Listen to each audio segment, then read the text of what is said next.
Que barco bonito!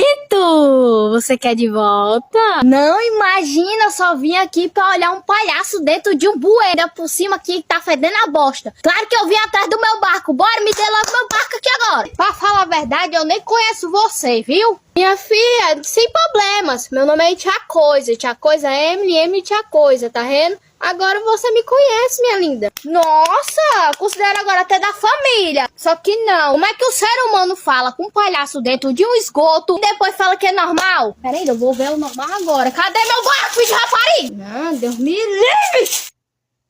Que diabo é tu, menino? Tu não me reconhece, não? Eu sou o Tia Coisa, diabo. E Tia Coisa? Que diabo de nome é esse, meu filho? Quem colocou esse nome em você? Foi a Anabelle, foi? Você tá achando legal falar comigo? Tão legal falar com um palhaço dentro de um esgoto. Acho que eu vou me aposentar, pelo amor de Deus. Que diabo é aquilo mesmo?